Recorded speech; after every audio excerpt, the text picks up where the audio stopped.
judulnya adalah The Passages of Marriage, passages, jadi tahapan-tahapan pernikahan.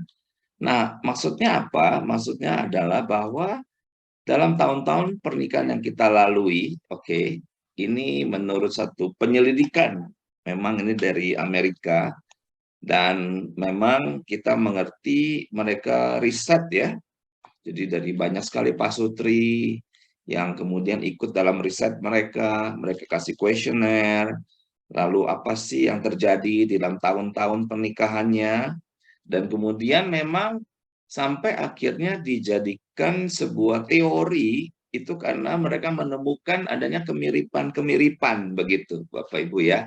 Kemiripan-kemiripan yang terjadi pada ratusan pasutri yang diriset. Nah, sehingga akhirnya menjadi sebuah buku, oke. Dan saya lihat ini ternyata dalam tahun-tahun yang saya lalui, saya sudah menikah 22 tahun ya. Saya lihat ini ada banyak kebenarannya, oke.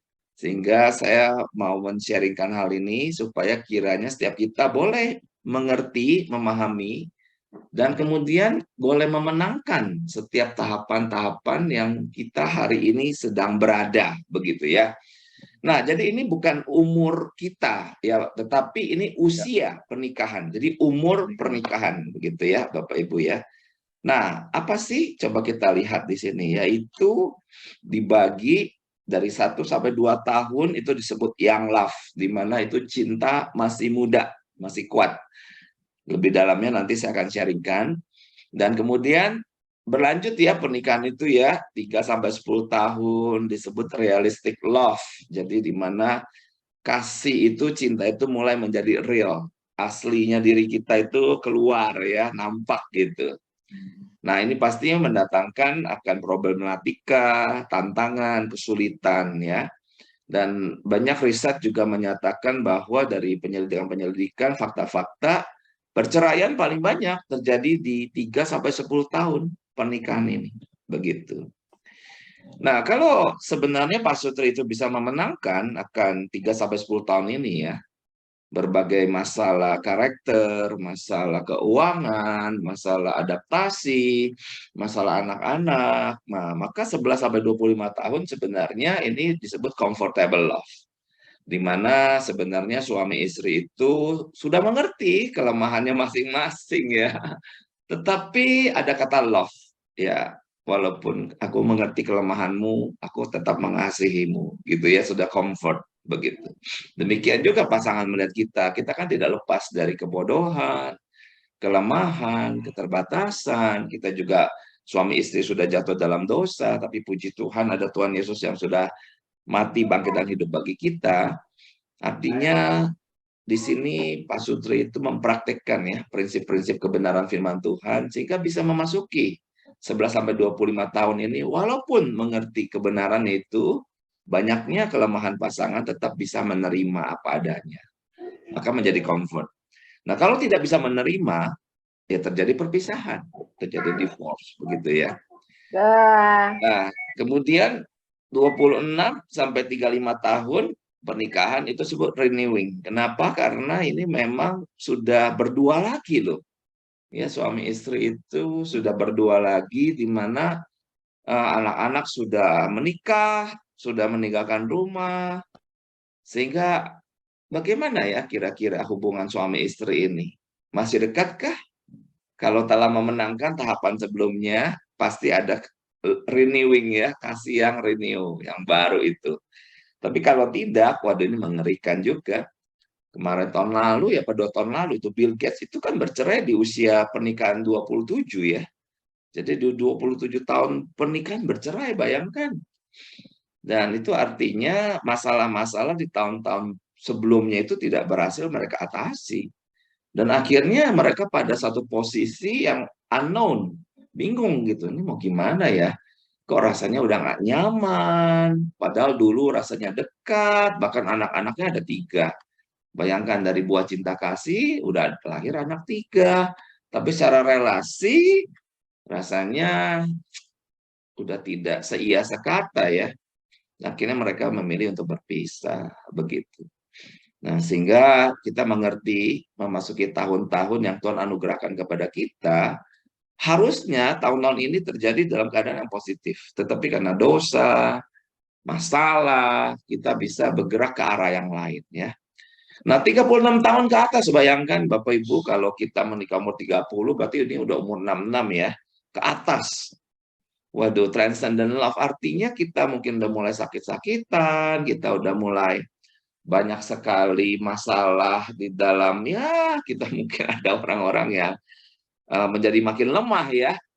Nah, tetapi transcendent itu artinya cinta itu sudah melampaui keadaan fisikal ya, sudah transcendent begitu. Dulu waktu muda kita kenapa ya jatuh cinta sama dia? Karena dia ganteng ya, karena dia cantik gitu kan ya Bapak Ibu ya.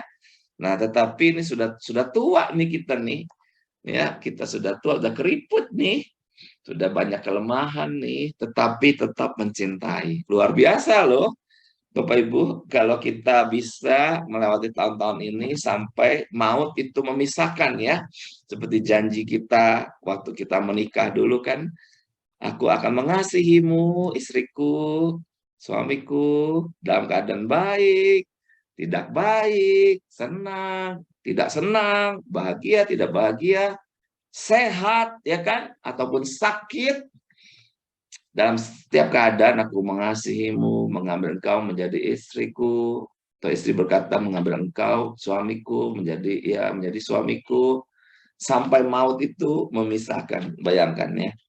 Wah, luar biasa ya. Ini adalah suatu komitmen seumur hidup. Nah, sekarang kita mau coba memasuki ya akan tahun-tahun ini, Bapak Ibu. Karena saya percaya tahun-tahun ini harus dimenangkan. Kalau dia tidak dimenangkan, bagaimana? Maka dia itu akan menjadi masalah pada tahun-tahun yang akan datangnya gitu. Kebayang ya Bapak Ibu. Jadi dia seperti bertumpuk begitu. Sehingga dengan saya mencoba membawakan hal ini, mungkin Bapak Ibu juga bisa catat gitu ya. Wah, kok sampai sekarang misalnya aku sudah menikah 20 tahun misalnya. Kok masalah di yang love masih ada ya? Oh, misalnya gitu loh. Itu kan artinya tidak terselesaikan, kan begitu. Aku sudah menikah 25 tahun. Kenapa masalah di tahun 3 sampai 10 kok masih sampai hari ini masih ada ya? Nah, ini kan namanya pernikahan tersebut terjadi stagnasi ya. Untuk hal-hal tersebut tidak terjadi pertumbuhan begitu. Nah, kita coba memasuki Bapak Ibu yang love ya, 0 sampai 2 tahun. Nah, ini menarik sekali. Saya mulai dengan firman Tuhan dari Kidung Agung ya, 8, 6 sampai 7. Ah, ah, Pendeta Yosef boleh ya bacakan ini ya, Pak Yosef. Oke, baik. Teman-teman, Kidung Agung 8 ayat 6 sampai 7. Taruhlah aku seperti meterai pada hatimu, seperti meterai pada lenganmu, karena cinta kuat seperti maut. Kegairahan gigih seperti dunia orang mati, nyalanya adalah nyala api seperti nyala api Tuhan. Air yang banyak tak dapat memadamkan cinta, sungai-sungai tak dapat menghanyutkannya. Sekalipun orang memberi segala harta benda rumahnya untuk cinta, namun ia pasti akan dihina. Penjelasannya. Oke, baik Pak Cang. Ya, makasih Pak Yosef. Wah, ini cinta ya. Bapak Ibu pernah kejatuhan cinta seperti di sini? Saya berharap Bapak Ibu masih mengingat ya. Saya kalau mengingat dulu saya betapa naksirnya sama istri saya Liana. Dia juga sih naksir sama saya. Maka ya beginilah. Dikatakan taruhlah aku seperti meterai pada hatimu. Waduh, itu melekat ya. Meterai itu kalau ditempel itu raja begitu memberikan meterai itu cak itu kan pakai pakai apa itu kayak sejenis lilin ya, dipanaskan gitu kan.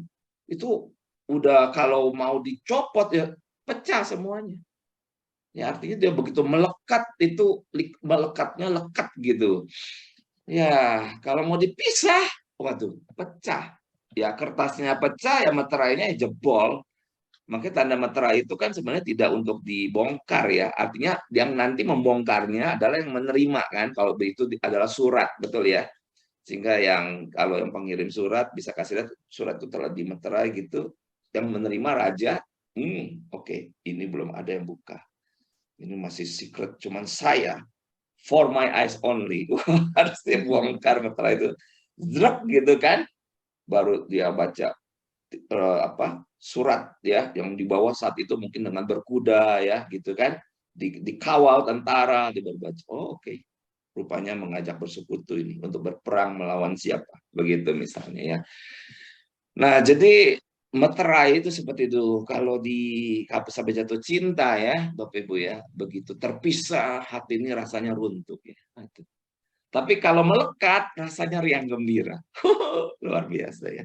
Jadi seperti meterai pada lenganmu karena cinta, di sini dikatakan ada lagi bahasa yang lain Bapak Ibu. Cinta kuat seperti maut. Jadi maut itu kalau datang ya, nggak bisa ditolak. Ya, siapa yang bisa menolak maut ya?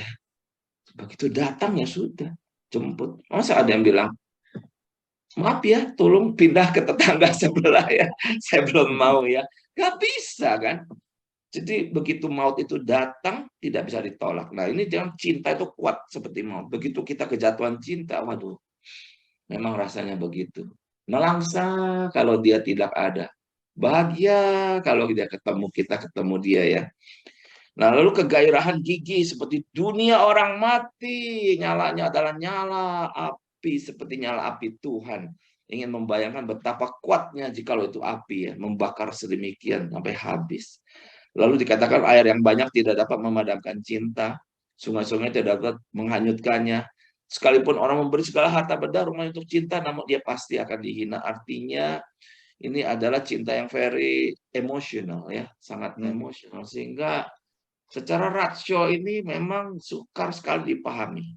Makanya saya seringkali berkata dalam seminar dating ya, saya berkata anak remaja tidak pernah boleh untuk saat dia misalnya naksir, oke, dia merasa jatuh cinta, dia tidak boleh melanjutkan. Dia harus tahan. Ya, karena anak remaja tidak tahan terhadap resiko dari hubungan cinta. Ya, kalau sampai terjadi putus, meterainya itu sobek atau apa, wah dia bisa terbakar, dia bisa hancur, nilainya bisa turun, bahkan anak remaja ada yang bunuh diri, anak remaja ada yang sampai depresi hanya karena dia menerima cinta, lalu yang dia cintai meninggalkan dia. Sehingga saya berkata, jangan, hello anak remaja, saatmu bukan untuk main cinta ya, tetapi saatmu adalah untuk menemukan identitas dirimu. Hari ini, siapakah engkau di hadapan Tuhan? Apa yang Tuhan percayakan kepadamu untuk kau kerjakan pada masa-masa tahun yang akan datang? Kemana nanti studimu? Apa yang akan kamu kerjakan dengan berlipat ganda dengan tanganmu? Sehingga menemukan individual identity. Menemukan diri. Jadi bukan menemukan pacar, tapi menemukan diri. Nah, tetapi barang siapa kita yang sudah mungkin memasuki semester 3, kuliah, berarti tingkat 2, bolehlah dia naksir-naksir ya, lalu kemudian dia mulai ngelarak lirik, yang cowok bisa nembak gitu ya, mungkin ya syukur-syukur ceweknya mau. Nah, tetapi di masa kuliah itu secara emosional lebih stable ya, juga secara kemandirian kalau sudah usia 20, 21 dia lebih mandiri, lebih independen begitu. Nah, sehingga dia masih lebih stabil, artinya menerima pukulan-pukulan ya. Jikalau cinta itu hadir, karena cinta itu kuat seperti maut. Jikalau kita mencintai seseorang semenjita mencintanya, saat dikecewakan aneh loh, kita bisa membenci orang itu sebenci-bencinya. Itu seperti both side of the coin ya. Kita harus hati-hati sekali dalam hal ini. Nah, akhirnya kita mengerti saat young love, jadi cinta itu masih muda. Nah, bagaimana ini sepasang suami istri ini? Nah, tetapi ada karakteristiknya. Jadi dia mungkin udah pacaran mungkin 2 tahun ya atau 3 tahun. Ada juga orang pacaran aneh sekali ya bisa 5 tahun lebih. Waduh. Nah, ada juga hari-hari ini orang pacaran LDR ya, long distance relationship begitu. Tetapi mau berapa tahun ya, basically kan sebenarnya masih tinggal di rumah masing-masing. Tetapi kemudian suami istri ini tinggal satu rumah. ya. Maka karakteristik yang pertama itu belum mengenal pasangan, ya. Saya tertarik dia karena saya lihat orangnya baik, rasanya orangnya ramah, rasanya orangnya humoris, itu masih kulit-kulit aja, ya. Belum mengenal pasangan. Nah, begitu memasuki pernikahan masih dalam suatu proses pengenalan. Bisa terkejut-kejut. Seringkali disimpan dalam hati. Kenapa ya dia? Kok gayanya kayak gitu? Aku baru tahu ya gitu kan. Yang selama masa pacaran mungkin tidak diperlihatkan gitu kan. Nah, tetapi saat yang love itu suami ataupun istri sebenarnya bisa terkejut-kejut melihat akan kebiasaan ya daripada suaminya atau istrinya, melihat dia punya respon terhadap sesuatu. Karena sekarang ini sudah menjadi rumah ya, sehingga tingkah laku dalam rumah itu menjadi nampak. Nah, tetapi walaupun demikian, misalnya ada hal mengejutkan dia, dan dia rasa bingung gitu ya, rasa pengen protes, tapi juga berusaha untuk memberikan ruangan ya. Jadi artinya merasa terganggu, tapi juga pengen fleksibel, ya. Sehingga ya kemudian mungkin juga dia akan menyampaikan ya, saya kok tidak suka ya kamu kok gini-gini gitu kan. Oh oke gitu diresponi oleh pasangannya ya. Ya saya janjilah tidak lakukan lagi. Tetapi namanya habits loh Bapak Ibu ya. Dia hari ini bilang iya ya sorry. Besok dia lakukan lagi begitu kan. Karena itu kan sudah puluhan tahun dia begitu. Sementara ini menikah baru setahun. Katakanlah sudah 25 tahun dia terbentuk begitu ya.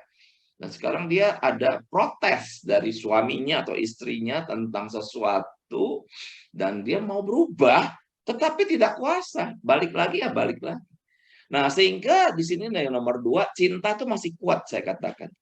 Sehingga mudah memaafkan. Ya sudahlah. Mengampuni, memaafkan itu bagus ya sudah. Gitu ya. Nah, tetapi manusia tetap punya memori.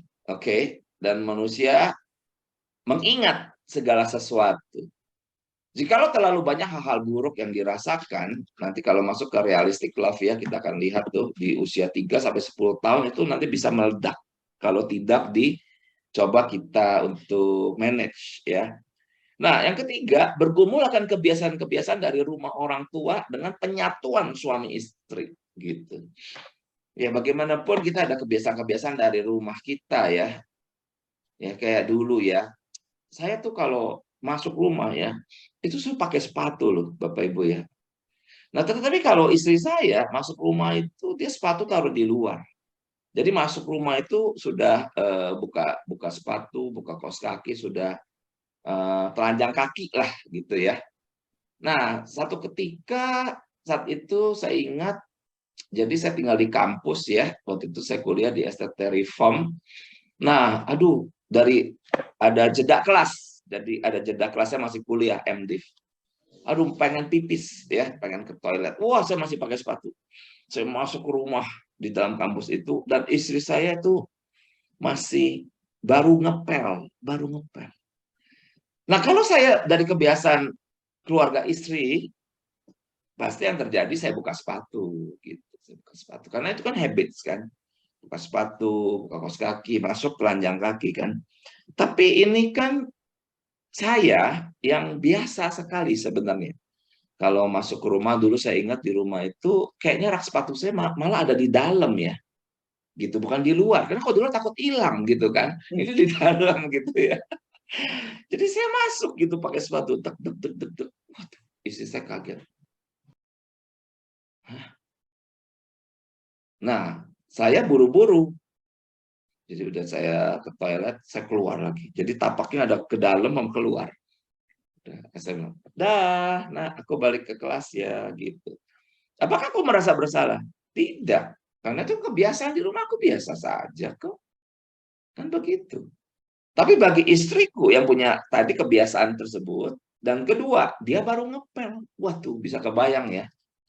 Apa kekinya gitu kan. Sehingga begitu saya selesai kelas, saya ingat saya begitu pulang ke rumah, sikap dia kepada saya berbeda. Tidak menyambut ya. Nah, biasanya ya lalu makan dia apa gitu kan, ramah. Tapi ini cenderung mendiamkan saya, mendiamkan. Sehingga saya kan nggak ngerti, salah saya apa gitu. Kenapa kok diam? Nah, diam itu kan tanda emosi negatif. Dan biasanya berkaitan dengan kemarahan ya Bapak Ibu ya, ataupun kedongkolan begitu. Nah saya begitu aja, saya juga cuek-cuek aja. Oh, mungkin dia lagi ini kali, lagi bete kali, biarin aja gitu. Tapi dia tidak berkembang sampai sore gitu. Nah ini bisa mulai kebayang ya Bapak Ibu ya, kebiasaan-kebiasaan. Akhirnya kalau itu dibiarkan kan repot ya. Sayanya lama-lama nggak nyaman. Sementara apakah istri saya punya kecakapan untuk menyampaikan sesuatu yang tidak sukai? Atau dia hanya bisa sebatas mengirimkan sinyal emosi negatif. Nah, banyak istri itu begitu. Dia tidak suka kepada tingkah laku suaminya, dia diemin gitu. Harusnya nggak boleh. Harusnya kan sampaikan dengan kata-kata yang jelas kan. Aku tidak suka loh, kamu tadi masuk rumah pakai sepatu kayak gitu. Boleh nggak sih kamu buka sepatu di luar gitu. Nah, setelah itu bagaimana respon saya? Misalnya dia ngomong kayak gitu. Respon saya belum tentu positif. Respon saya bisa menegasikan, ya kan? Hah, aduh, cuma sebentar kok. Aduh, repot buka. Di depannya punggung lah apa. Bisa saya kasih alasan kan. Buka sepatu kan repot, pasang lagi. Cuma mau ke toilet sebentar. Nah, ya kan?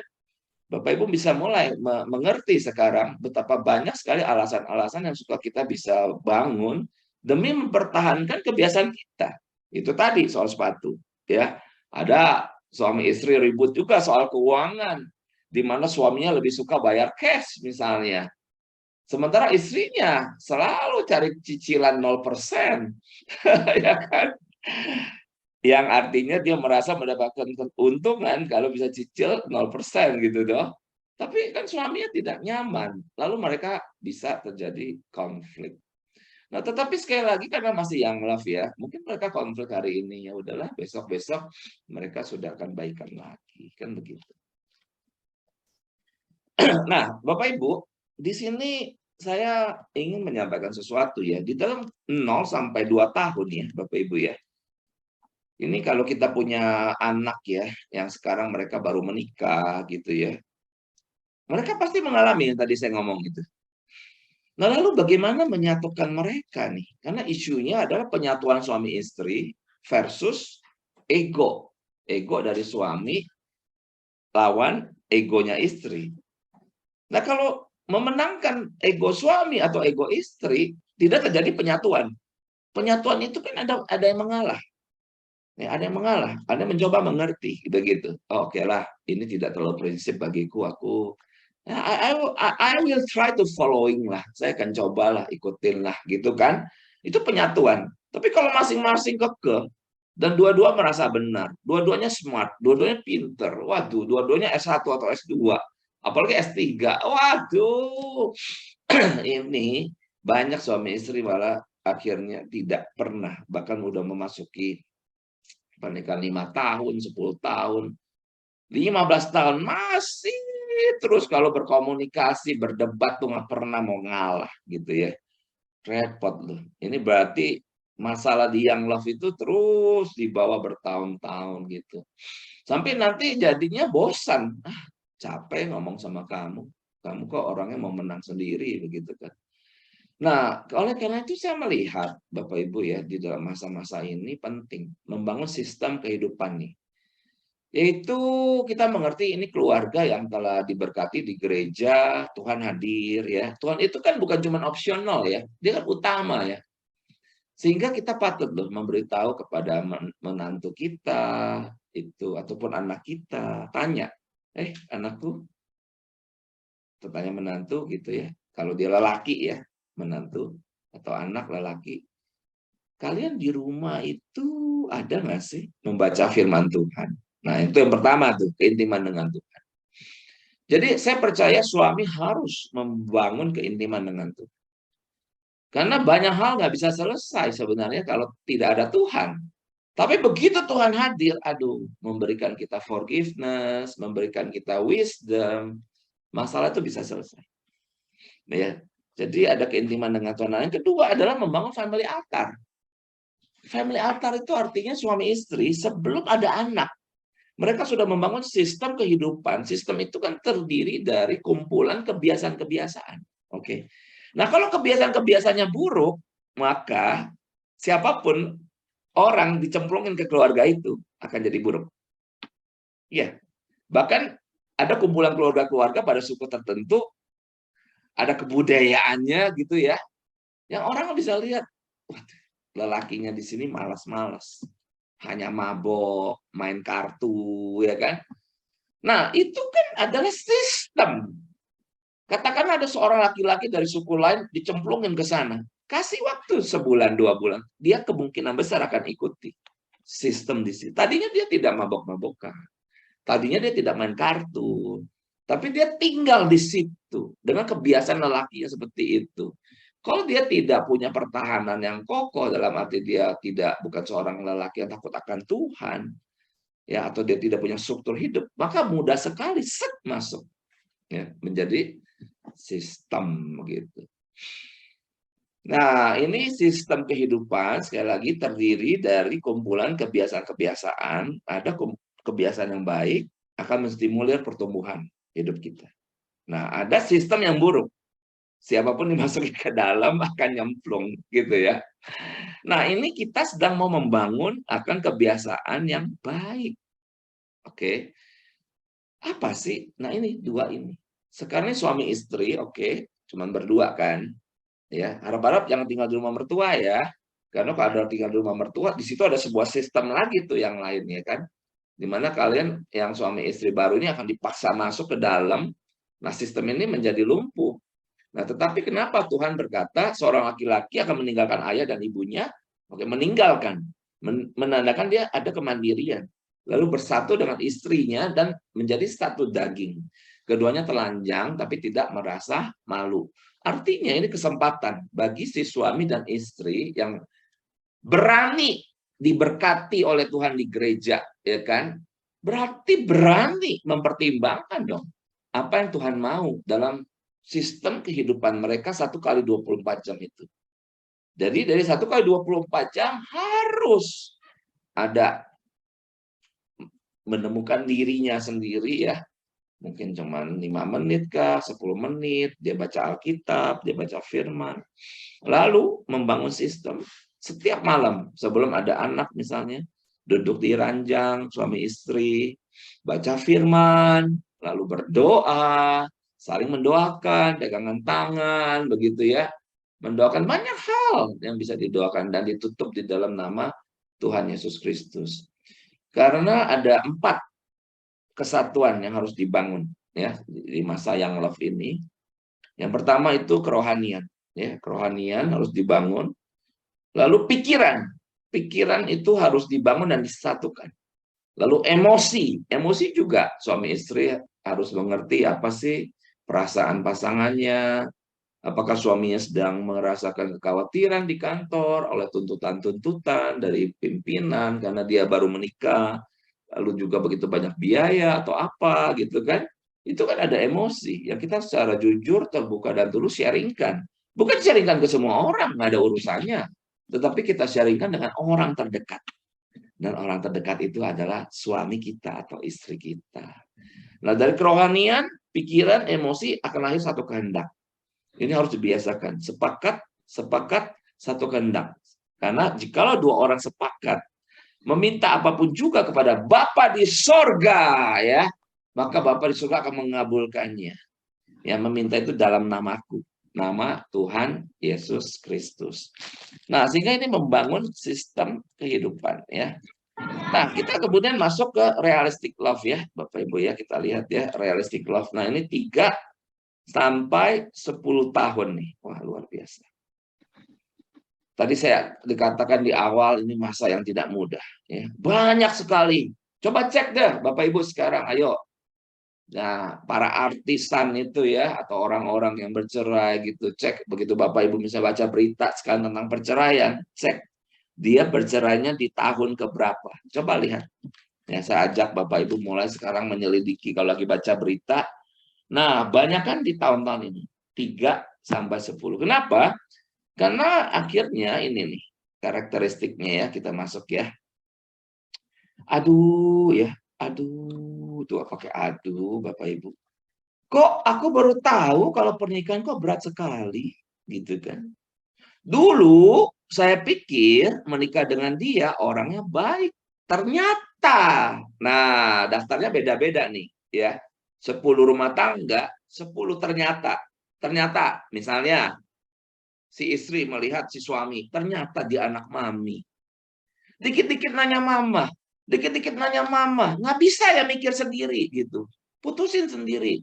Ntar ya aku tanya mama dulu ya. Oh, kok gitu banget ya? Nah, satu ya. Pada keluarga yang lain, istri memandang suaminya apa? Ih, dulu ya waktu pacaran ya, memang sih kalau lagi bayar makan ganti-gantian. Sekarang udah menikah baru tahu, ih pelit amat ya dia ya. Pelit banget. Tapi kalau sama saudaranya royal, ih sama kita nggak dikasih duit. Saya juga nggak tahu tuh dia dapat gaji berapa, income berapa, nggak tahu. Ya, jadi mulai timbul asumsi-asumsi yang anehnya, Bapak Ibu, anehnya adalah karena kita sudah jatuh dalam dosa. Maka banyak sekali asumsi-asumsi itu ternyata negatif. Ternyata ini orangnya kekanak-kanakan. Ternyata orangnya pelit. Nah, atau suami ya, melihat istri. Dulu saya pikir menikah dengan dia orangnya baik tuh. Ternyata bawelnya minta ampun. Galaknya, aduh, kalau ngomong nggak selesai-selesai misalnya. Waduh, banyak deh ya. Nah, kemudian apalagi? Dulu saya pikir menikah bisa menghilangkan kesepian, ya kan? Banyak loh orang berpikir kalau menikah itu nanti nggak sepi karena udah tidur seranjang, ya tuh seneng banget ya. Kemudian rasanya kita bisa kemana-mana berdua, gitu kan.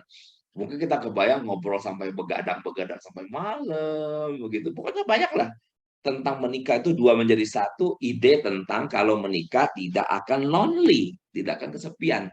Tetapi, ya saya mau kasih tahu, ternyata kita menikahi seseorang yang hanya peduli dengan urusannya sendiri. Ya, maksudnya apa sih? Maksudnya, kalau misalnya dia seorang laki-laki, ya, ternyata dia itu seseorang yang mementingkan karirnya. Iya, karirnya ini begitu berharga, sehingga dia banting tulang, tulang dibanting-banting demi karirnya, demi pencapaiannya, demi tokonya, demi usahanya, dan dia menggali kebahagiaannya di situ. Menggali kebahagiaannya di situ. Pernahkah dia menggali kebahagiaannya dengan dalam relasi? Mungkin tidak. Mungkin dia sejak masih studi, dia adalah juara satu. Oh, bangga ya kita kalau pacaran sama juara satu. Bintang kelas, ya kan? Jago main basket, wah pokoknya dia prime lah ya, yang paling top. Nah, orang-orang seperti ini kan sudah biasa membangun akan harga dirinya dari pencapaian demi pencapaian. Nah, sekarang dia menikah. Menikahnya dengan Anda. Lalu Anda berharap kalau menikah sama dia, aduh senang nih bisa kongko-kongko. Kecewa. Karena apa? Nanti begitu dia pulang, apa topiknya? Yang diceritakan, pekerjaan dia yang berhasil. Pencapaian dia yang hebat. Dia nanya nggak, kamu gimana keadaan kamu? Dia tidak peduli sama sekali. Dia tidak peduli sama sekali. Sehingga akhirnya banyak sekali pasangan, khususnya istri ya, bisa sampai nangis loh. Ya, aku mau di sini cuma jadi optional aja lah, jadi pajangan. Jadi kalau cerita tentang kantornya, bosnya, apanya, nggak pernah tuh dia nanyain aku. Sekarang nih anak udah ada 1, 2 ya, nggak pernah dia tanya sekolah anak nih gimana, kebutuhannya apa, semua tuh tentang dia aja. Ya, sehingga merasa sepi, merasa sendiri. Kenapa? Karena suami itu ternyata sekali lagi belum belajar menjadi family man. Family man adalah seorang laki-laki yang belajar menggali kebahagiaannya dari keluarga. Dari dia ngobrol dengan istrinya, dia bisa merasa happy kalau dia family man. Dia main dengan anaknya, dia bisa merasakan kebahagiaan 0 sampai 10, taruh 10. Sama seperti waktu dia sedang bekerja. Dia sedang bekerja, mendapatkan income, mendapatkan pencapaian, mendapatkan tepukan di pundak dari bosnya. Itu kan kebahagiaannya 10, ya kan? Bangga, ada pride di situ. Sekarang ngobrol dengan istri, main dengan anak, berani berkata, kebahagiaanku juga ada di 10, atau sudah sangat menurun kadarnya. Antara aku sedang ngobrol sama istriku, rasanya aku lebih senang kerja deh. Iya, kalau kerja ada hasil. Kalau ngobrol sama istri, hasilnya apa? Main sama anak, hasilnya apa? Yang mainnya biar babysitter aja lah. Aku ini kan ada banyak urusan. Aku ini manajemen top loh, di perusahaan besar loh ya. Aku banyak urusan. Nah, begitu. Nah, sehingga akhirnya pernikahan itu dengan seluruh masalah domestiknya, masalah pembantu, makanan yang harus terus dimasak, tidak habis-habis, baju yang harus disetrika selalu ada, rumah yang harus dibereskan harus selalu rapi, anak yang ditemani harus belajar, kalau enggak nilainya jelek, itu menjadi urusan siapa? Urusan suami? Urusan istri kan? Ibu kan? Dan waktu dia sharing ke suaminya sambil pegang handphone ya. Ngomong. Aku multitasking kok. Wah, istri tambah kecewa. Lonely, dia merasa kesepian. Kenapa ya kok suamiku tuh nggak pernah pengen dengarkan aku, ya duduk bersama. Kita ini punya 3 anak loh. Masing-masing punya masalah loh. Aku nggak bisa loh pikirkan sendiri. Kamu boleh nggak sih kalau aku ngomong sama kamu, kamu taruh handphone kamu. Oh, ditaruh handphonenya. Oh ya, ngomong-ngomong. Nggak lama, titut, geter. Dia lihat lagi. Aduh, gitu ya. Nah, dulu saya kira menikah itu, setiap orang memiliki adanya apa? Kebutuhan. Dia pikir dengan menikah, kebutuhannya terjawab. Ada apa? Ada harapan. Dia pikir dengan menikah, harapannya tergenapi. Ada apa orang menikah? Ada tujuan. Saya tuh kalau menikah ada tujuannya. Ternyata kebutuhannya tidak tercapai, harapannya tidak tergenapi, tujuannya dia bayangin. Kok nggak nyampe-nyampe ya sampai sekarang? Duh, kecewa sekali. Nah, ini adalah di masa realistic love, Bapak Ibu. 3-10 tahun. Nah, kemudian apa di sini yang muncul kita lihat ya? Merasakan situasi unknown. Ya, apa sih situasi unknown? Ya, rasa sebenarnya pernikahannya kenapa jadi gini ya? Jadi ada suatu perasaan tidak dibekali gitu. Kenapa papa mama kok nggak cerita ya? Kenapa kok nggak ada yang ngasih tahu sih aku? Nah, kemudian dia punya teman geng nih ya. Ceritanya punya teman geng ya, entah itu teman dari SMA kah, atau dia punya teman baru, teman sekolah nih, parent nih ya, suruh kongko gitu kan. Nah, istri ngomongin para suaminya gitu ya. Suami juga kali ya, ngomongin para istri kali ya, begitu ya. Bisa kan komunikasi. Lalu ternyata pengalamannya itu mirip-mirip. Mirip-mirip ya. Iya ya. Malah ada muncul perasaan gini. Ih, pernikahanku walaupun rasanya nggak terlalu bagus, ternyata dia lebih buruk gitu misalnya ya. Dia lebih buruk ya. Ya udahlah, syukur gitu kan. Tetapi tidak tahu yang baik tuh kayak gimana. Di mana ada contoh? Di mana ada teladan? Ada. Ada dari komunikasi misalnya di tempat fitness kah, parent di sekolah kah, ada yang berkata, oh pernikahanku hari ini memasuki suatu situasi, tetapi kami suami istri solid. Ada yang sharing seperti itu. Rasanya dalam society kita lebih banyak hal-hal yang ya, gitulah. Antara kita kalau sharing itu negativism, atau waktu sharing kita nggak mau sharing karena rasanya tabu kalau berbicara hal tentang keluarga. Sesuatu yang harus kita tutup rapat, ya kita dengerin aja, kita dengerin, ya cerita-cerita. Kalau kita jangan cerita, malu, ya jangan cerita. Nah sehingga dia tidak pernah bisa mengerti sesungguhnya harus bagaimana. Nah kemudian muncul aslinya, iya kan? Kalau udah 3 tahun masa aslinya nggak keluar, Bapak Ibu? Pasti keluar lah, ya. Yang dia kalau bersihnya kenceng banget, kalau ngupil sembarangan, terus malah sikat gigi gitu misalnya ya. Wah, macam-macam lah. Udah aslinya deh ya dari apa namanya di kita punya kalau di rumah. Oke. Nah, kemudian mungkin dengan datangnya anak ya, maka hubungan seks bisa berkurang bahkan hilang. Ya. Kenapa ya dulu menggebu-gebu sekali gitu. Tetapi sekarang kok, aduh ya istri dasteran, mungkin ya bau bawang, mungkin rambut digulung-gulung, ya kagak jelas gitu kan.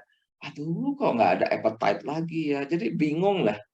Nah, kemudian karena banyak masalah, mereka coba untuk selesaikan, tapi kemudian konflik, pelan-pelan malas bicara dan susah ngobrol.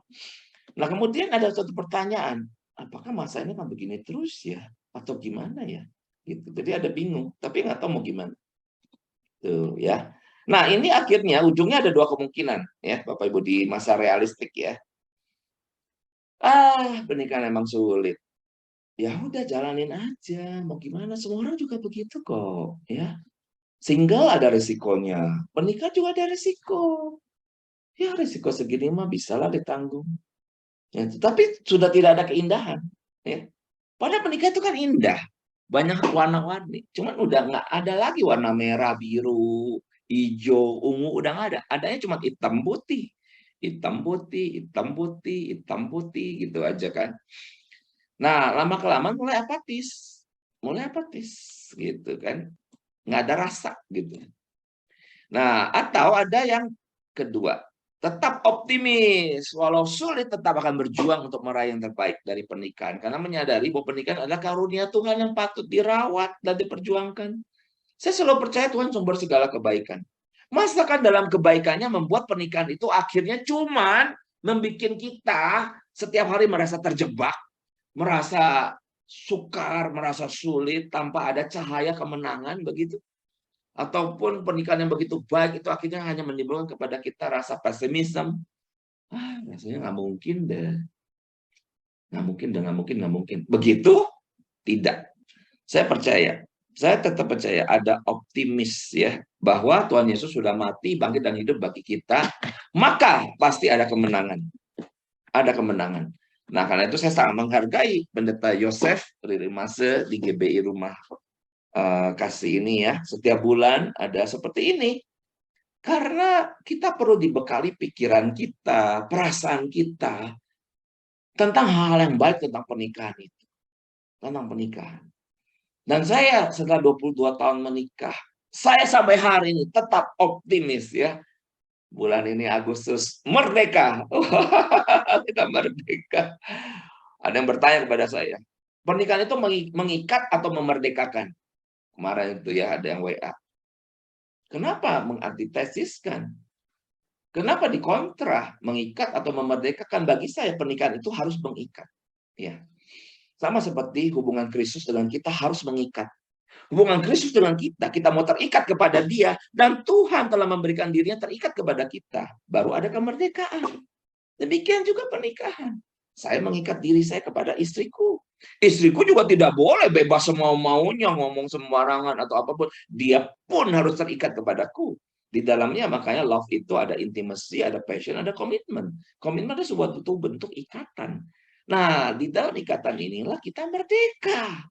Kita bebas, ya kan? Itu bukan sebuah pilihan. Apakah pernikahan itu mengikat atau memerdekakan, tetapi itu adalah sebuah jalinan, sebuah proses. Hanya orang yang mau mengikatkan diri dengan Tuhan, dia orang paling merdeka. Hanya suami istri yang mau mengikatkan diri satu dengan yang lain, dia pun orang paling bebas. Bisa sharing lah, bisa hahihi, tawa ketiwi, lagi susah juga cari teman siapa ya bisa sharing. Hey, ada istri di rumah, sharing ke istri. Ya, hello para istri, ada suami. Ya, saling sharing. Jadi tetap kita percaya bahwa pernikahan itu karunia Tuhan yang harus kita rawat dan diperjuangkan. Kenapa? Karena dunia sudah jatuh dalam dosa. Sesuatu yang baik itu yang daripada Tuhan karena dosa, maka telah banyak karena man's free will, kehendak bebas manusia, telah menghancurkan akan pernikahan ini menjadi sebuah konsep yang Pernikahan itu rasanya sukar. Pernikahan itu mana ada yang senang. Pernikahan itu menjebak. Pernikahan, saya lihat orang menikah, mukanya stres. Mana ada pernikahan yang bagus. Nah, seringkali itulah dunia. Memberikan konsepsinya, banyak loh anak muda sekarang takut juga menikah. Tetapi kita anak-anak Tuhan, saya percaya. Karena Tuhan Yesus sekali lagi. Sudah mati, bangkit, dan hidup. He is the reason. He is the reason kenapa hari ini saya masih punya kekuatan, saya masih punya goodwill untuk menjalani pernikahan ini. Karena pernikahan ini telah memberikan saya banyak sekali hal-hal yang baik. Begitu. Nah, hal yang harus dimenangkan ya di masa realistic love ini. Coba Bapak Ibu coba lihat tuh, cukup banyak ya Bapak Ibu ya, A, B, C, D, E. Saya rasa malam ini kita sampai di realistic love Bapak Ibu. Setelah itu kita akan tanya jawab ya. Dan untuk dia punya passages berikutnya saya akan bahas di bulan depan. Oke. Nah, yang A, kemampuan mengampuni dan menerima pasangan apa adanya. Coba bayangkan. Dan firman Tuhan berkata apa? Selagi engkau masih berdosa, ia sudah mengampunimu. Waduh, Tuhan sudah mati bagimu saat kita masih berdosa. Ini kan indah sekali ya Bapak Ibu ya. Tuhan Yesus itu telah memberikan dirinya bagi kita saat kita masih berdosa. Nah, kemudian terjadi relasi yang dipulihkan. Tuhan Yesus bagi saya tetap keteladanan. Saat saya sedang konflik dengan istri saya ya, kadang saya juga sebel, nggak pernah lah, masa sih agak sebel, namanya konflik ya. Maka pikiran saya bergerak, berlari kemana? Ke Tuhan Yesus. Tuhan Yesus. Tuhan Yesus sudah begitu baik. Aku berdosa begini banyak, Tuhan menerima aku apa adanya. Masa sih kepada istriku aku tidak mengampuni dia, gitu ya. Aku tahu Tuhan Yesus juga menebus istriku. Iya, Tuhan Yesus menebus istriku. Jika Tuhan Yesus sudah menebus istriku, sudah menerima istriku begitu sempurna, utuh, kenapa aku tidak menerima? Saat ada konflik kan berarti ada kemarahan, ada ketidakpenerimaan ya, rejection gitu kan.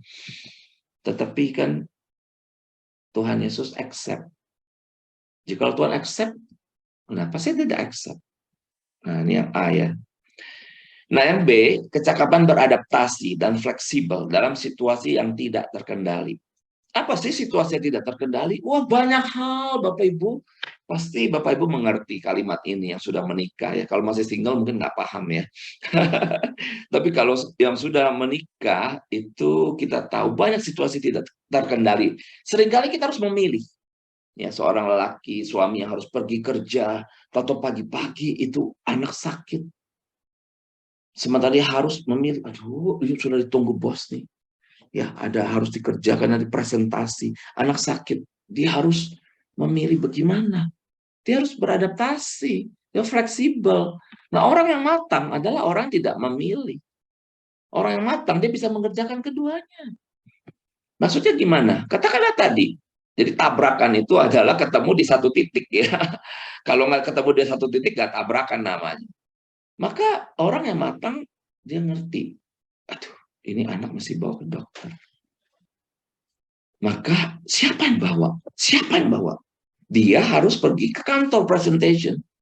Sedangkan dokter dia tahu, dokter yang dia akan pergi antriannya panjang. Ada nih dokter di Bandung pagi juga ramai sekali. Nggak bisa bawa anak kita datang, periksa langsung pulang. Nah, ada yang kayak gitu. Itu pasti ada antriannya. Setelah itu juga pesan obat gitu kan. Nah, maka suami istri yang sehat bisa membagi tugas. Bisa membagi tugas. Sang suami juga bisa untuk mungkin mencari pertolongan. Kemana ya bisa? Mungkin ke ayahnya. Bisa, Pak, sorry Pak. Aduh, ini harusnya saya yang antar, Papa. Tapi ini ada presentasi di kantor jam 9. Papa lagi kosong, nggak boleh nggak antar ini, anakku agak demam. Ya, istriku belum bisa nyetir. Nah, misalnya. Dia menyelesaikan. Dia beradaptasi. Bukannya kemudian dia pergi ke kantor, lalu meninggalkan anak itu begitu saja. Atau dia berani, dia telepon bosnya. Pak bos, sorry ini. Ada bisa gantikan nggak ya aku presentasi? Oh, kenapa? anakku ini perlu dibawa ke dokter. Oh, kenapa dia? Demam, Pak Bos. Oh ya, kamu urus anakmu dulu ya. Nanti kalau udah beres semua, baru kamu ke sini tenang-tenang. Oke, presentasi gampang. Nanti aku gantikan kamu. Oke. Aduh, makasih Pak Bos. Wah, misalnya gitu kan ada relasi yang baik. Sehingga kita juga berani meminta, misalnya. Begitu ya. Jadi pada saat kita ada situasi kritikal, ada teamwork, itu saling menopang. Kan begitu harusnya. Nah, jadi itu contoh tadi. Nah, yang C, belajar mempercayai pasangan di saat sangat ragu padanya. Ragu, kenapa? Ya itu tadi. Contoh, yang saya masuk ke rumah pakai sepatu, bikin jejak-jejak. Lalu saya berkata, aduh sorry ya. Besok-besok begitu lagi. Coba bayangkan, ya itu kan harus belajar mempercayai di saat sangat ragu. Coba saya terus-teruskan, tinggal aku kayak gitu, hilang trust itu. Memang orang ini cuma ngomong doang, ngomong tok. Nggak ada tinggal lakunya bisa dipertanggungjawabkan. Baru satu tuh. Nanti ada dua, ada tiga. Nah di titik ini kita tetap, kenapa kita belajar mempercayai pasangan kita, kita ngerti. Oh ternyata kelemahannya ada. Lalu kita ukur diri kita. Ya oke lah, saya bisa tolerir. Saya bisa tolerir kelemahan dia. Tetapi di sisi yang lain, kita tetap melihat kan, pada diri pasangan kita ini kan tetap ada kualitas-kualitas yang baik kan. Oke lah, mungkin dia orang agak lousy, tapi dia rajin misalnya. Oke lah, dia suka pelupa, tapi dia rupanya untuk hal yang lain dia baik. Ya, seperti itu kan. Kita ada keraguan, tapi tetap melihat ada reason to love him, atau reason to love her, something good in him or in her. Yang kita tetap itu ada honor, menghargai. Bahwa tidak ada manusia yang sempurna kok. Tidak ada manusia yang sempurna. Nah, jadi belajar mempercayai pasangan di saat sangat ragu. Ragu karena dia terus mengulang-ulang sesuatu yang kita tidak sukai. Tetapi di sisi yang lain, dia ada hal yang kita bisa hargai. Begitu loh. Nah, di sini keseimbangan itu bergerak. Ya. Yang D, ini udah masuk 3-10 tahun. Strategi mengatasi kebosanan hidup pernikahan. Ada bosan. Ada bosan. Misalnya hubungan seksual itu menjadi bosan. Ya harus beli buku-buku rohani yang baik ya. Kemarin tuh saya baru ada satu buku, mana ya tuh buku ya? Langsung pindah kemana tuh buku? Udah pindah lagi kayaknya. Ternyata satu buku itu banyak bicara tentang hubungan seks suami istri. Saya baru lihat-lihat gitu, oh ini banyak hal tentang seks misalnya. Oh itu ternyata bagus sekali. Nah ini dia bukunya nih, Love After Marriage ya. Ini bukunya, di dalamnya banyak ya.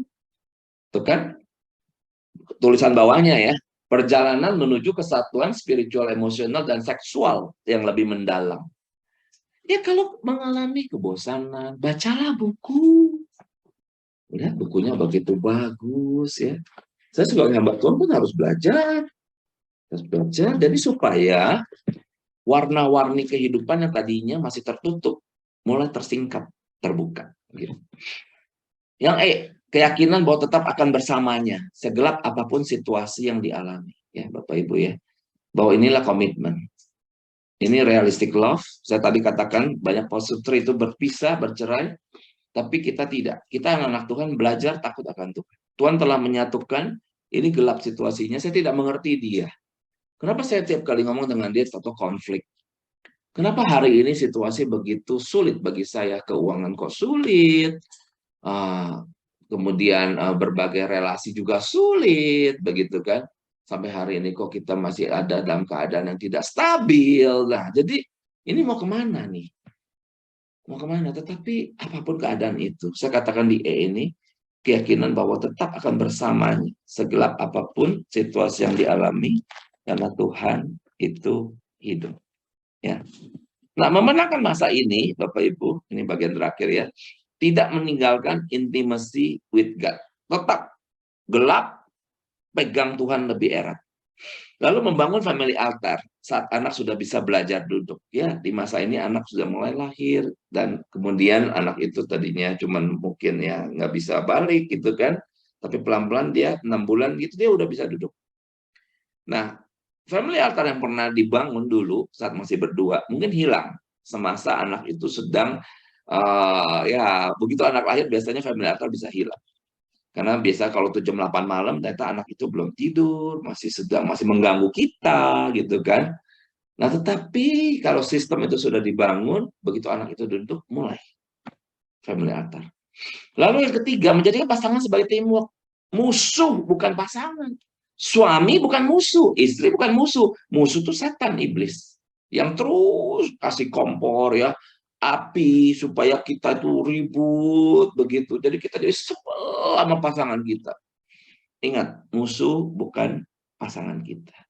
Tetap kita mencintai dia apa adanya. Musuh adalah iblis. Usir iblis itu. Dan jadikan suami atau istri itu sebagai timnya kita untuk memenangkan berbagai perkara. Nah, yang keempat, suami membangun keuangan yang stabil seiring peningkatan kebutuhan keluarga. Di sini saya seringkali berkata ya, kemarin saya waktu ke Kalimantan Barat itu ada beberapa kali saya mengisi tentang dating and relationship di beberapa SMK, juga SMP ya. Maka saya tadi berkata tuh sangat jelas sekali bahwa seorang laki-laki ya, saat dia masih sendirian, dan Tuhan membebankannya kepada dia sesuatu. Apa sih beban itu? Itu adalah dia harus menemukan siapa dirinya di hadapan Tuhan. Siapa dirinya itu adalah identitas yang berkaitan dengan pekerjaan. Artinya, Tuhan membangkitkan adanya dokter, Tuhan membangkitkan adanya pengacara, Tuhan membangkitkan adanya hamba Tuhan seperti saya, Tuhan membangkitkan adanya ekonom, Tuhan membangkitkan adanya orang-orang dengan jabatan-jabatan yang menjadi maslahat, menjadi keberkatan bagi banyak orang. Termasuk tukang potong rambut. Ya, artinya setiap di dalam identitas itu mengandung pekerjaan yang memberikan sumber ekonomi, memberikan kehidupan. Nah, kenapa sekarang ada keluarga yang mandek perekonomiannya? Mungkin karena suaminya itu tidak jelas tentang identitas pekerjaannya. Waktu dulu masih remaja, toto pacaran, ya harusnya menemukan diri dia udah pacaran begitu kan. Begitu kuliah salah jurusan, dia kuliah di jurusan yang tidak suka. Nah, begitu dia masuk kerja, dia tidak pernah menjadi orang yang di atas. Dia selalu mediocre gitu ya, bahkan ke bawah. Karena dia sebenarnya mungkin tidak suka dengan pekerjaannya. Kenapa? Karena dia belum menemukan sebenarnya who am I? Jika dia dokter, jangan jadi pedagang. Jika dia seorang pedagang, jadi jangan jadi banker. Itu kan berbeda semua. Jika dia seorang koki, jangan jadi marketing. Jangan tertukar-tukar begini. Nah, kalau seseorang menemukan identitas pekerjaannya dengan baik, dia akan menjadi yang terbaik. Dia tidak usah mencari uang, uang itu akan datang kepada dia. Karena pikirannya itu brilian, dia ada insight, dan dengan itulah dia kemudian menghidupi akan keluarganya. Dia akan terus naik, tidak akan turun, dia akan jadi kepala dan bukan ekor. Sehingga di nomor 4 ini suami membangun keuangan yang stabil seiring peningkatan kebutuhan keluarga. Iya, anak tadinya 1, biaya 1, tahu-tahu 2, tahu-tahu 3. Anak saya 3 loh, Bapak Ibu ya. Semuanya ada biaya studi, ada biaya makan, ada biaya banyak hal. Dan bagaimana seseorang suami itu membangun keuangan yang stabil? Itu harus sesuai identitas pekerjaan dia. Kalau tidak sesuai, dia akan mandek. Ya, tidak akan jadi-jadi. Nah, yang kelima penting. Di masa realistic love, yuk belajar melayani Tuhan, walaupun sederhana. Ya. Karena di dalam melayani Tuhan, ada kawan-kawan seiman, tahu-tahu dekat. Mungkin kita ada dalam kegelapan malam, hati kita nelangsa, sedih. Tapi ada kawan seiman. Karena kita belajar melayani Tuhan. Mungkin kita tim usher di gereja. Mungkin kita tim adalah bagian dari paduan suara. Ya. Sehingga kita punya teman-teman dekat yang adalah the supporting system, the body of Christ. Yang memberikan bagi sepasang suami istri ini yang mungkin sedang mengalami kegelapan malam. Ya. Itu menjadi kekuatan. Ada air mata yang bisa di-sharingkan. Nah, itu nomor 5 penting. Kalau tidak belajar melayani, jemaat itu kan hanya datang, duduk, pulang. Punya teman dekat? Mungkin enggak. Tapi kalau belajar melayani, ya gereja selalu menyediakan banyak pelayanan. Ataupun kelompok sel, maka di situ kita punya teman yang sangat dekat. Kita bisa sharing life. Begitu. Nah, tahu-tahu ini sudah comfortable love, Bapak Ibu, dan saya tidak akan lanjutkan ya. Ini ada bahannya untuk sebulan lagi kita ketemu ya, ini masih panjang, oke. Nah, kemudian tanya jawab. Iya ya, kita masuk ke tanya jawab dulu nih. Bapak Ibu yang baru mengenal saya hari ini, saya tuh punya YouTube channel Family Insight loh, di mana setiap hari Jumat malam seperti ini ada video baru yang rilis. Ini barusan rilis tadi 7:30, videonya tentang komunikasi, komunikasi suami istri. Nah, Bapak Ibu boleh ya, itu ada YouTube channel Family Insight. Bapak Ibu nanti di handphone gitu, masuk ke YouTube bisa di search, ketik aja Family Insight, dan kemudian nanti boleh subscribe dan di like, di klik loncengnya. Lalu ini WA saya, ya siapa tahu Bapak Ibu misalnya ada pergumulan, boleh loh berkomunikasi. Lalu ini adalah web, dan ini IG, Instagram saya, di mana setiap hari saya selalu membuat merit quotes ya. Merit quotes, ya sederhanalah kata-katanya, tetapi untuk menstimulir pikiran dan perasaan suami istri supaya senantiasa mau merawat pernikahan. Oke, silakan Bapak Ibu. Adakah yang mau bertanya? Silakan ya, silakan.